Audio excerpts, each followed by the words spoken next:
Eu lembrava bem, né, também do aumento das passagens, né, que neste período olímpico vai ficar um pouquinho mais caro também. Então, os parisienses estão bem chateados com essa série de restrições que são adotadas nas cercanias onde temos os palcos olímpicos e também com essa preocupação quanto à questão do aumento, né, da tarifa dos transportes e também, né, um rápido destaque que a gente faz, infelizmente, daquela história que a gente teve aqui no Rio, teve também outras cidades, né, que é da faxina social, né, onde você exclui os moradores de rua, tenta afastá-los para tentar vender uma falsa impressão de que não há esse tipo de problema. São transtornos que espero que Paris consiga resolvê-los à altura, sem maiores problemas. E, claro, também temos que enfatizar os pontos positivos, a maior representatividade das mulheres, né, Ju? E também um ponto que, para mim, é fundamental, a sustentabilidade também sendo aplicada nestes Jogos Olímpicos. Lembrando, grande parte da estrutura olímpica usada nesta edição vem já de grande parte, de grande serventia de longas datas, apenas o Centro Olímpico, né, que até teve uma certa polêmica do Centro Olímpico, que não vai receber a natação por não atender às especificações, mas é o único local novo construído para receber os Jogos de Paris. Certo, minha cara Ju? Certo, tô concentradíssima aqui, porque é responsabilidade ter você aqui na apresentação. Imagina, pô. Mas falando sobre infraestrutura, quem falou sobre isso com o nosso amigo Thiago Leme, que nem sempre tá na luminosidade da Cidade da Luz, às vezes ele fica embaixo da ponte, coitado, a gente faz isso com ele, mas hoje ele tá chiquérrimo, né?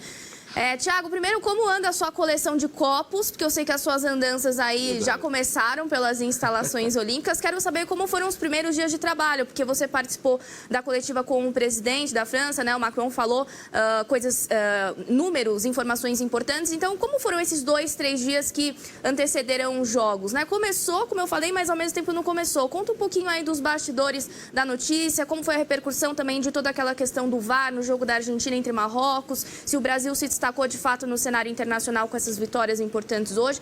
Conta tudo e mais um pouco aí.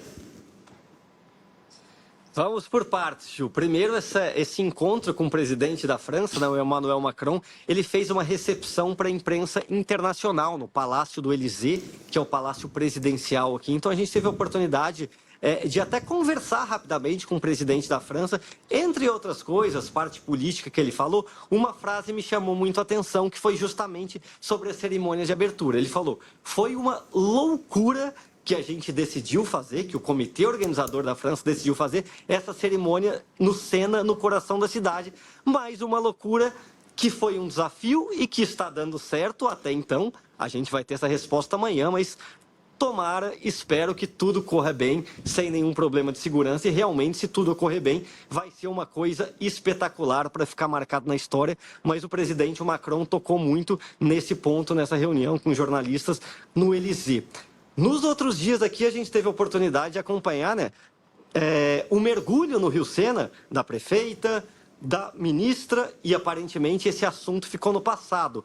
Passado todas essas questões de burocracia, de segurança, os primeiros dias de competição foram muito legais, né? Tivemos rugby, tivemos futebol, tivemos handebol. A coleção do copo é interessante, porque, diferentemente das últimas Olimpíadas, aí no Rio, por exemplo, só vende cerveja sem álcool nas arenas olímpicas, viu? Então tem coleção de copo, de refrigerante, mas cerveja sem álcool. Não tem cerveja com álcool nas arenas olímpicas.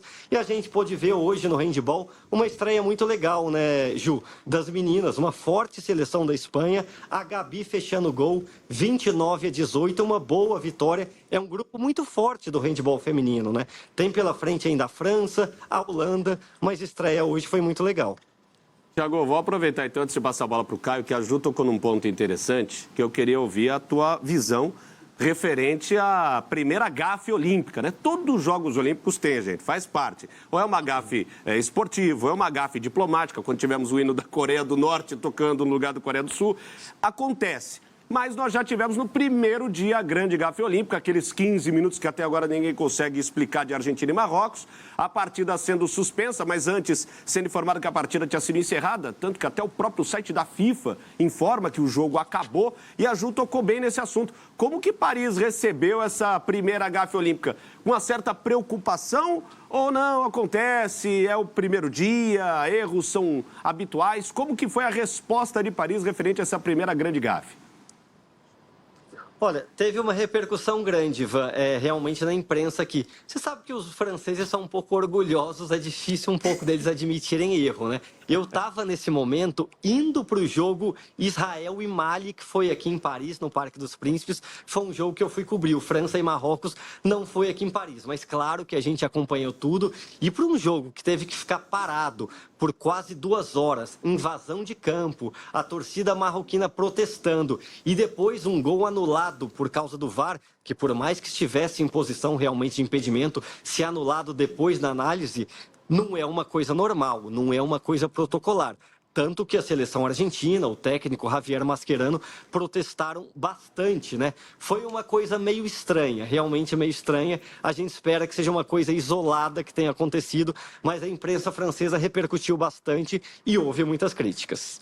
Sem dúvida, como já era de se esperar. Caio Capato, tivemos esse primeiro tropeço, né? Que é normal, repito, é habitual, é usual, mas Paris vivendo essa verve, essa expectativa de amanhã a grande cerimônia de abertura. Caio, Thiago Leme conosco. É isso, como o Thiago bem colocou, boa noite, Thiago, prazer falar com você de novo. Eu sempre procuro entender um pouco do teu sentimento por aí, né? Você conhece melhor a cidade do que a gente, porque vive o dia a dia, sabe ressaltar muito bem as diferenças que estão sendo impostas nestes últimos dias. Eu perguntei para você no último programa sobre segurança, a gente teve um caso que foi citado já no início do programa, no Arco do Triunfo, que era um caso, graças a Deus, não se confirmou um ato de terrorismo, mas um suposto pacote que teria sido deixado lá e, por conta disso, a área foi evacuada.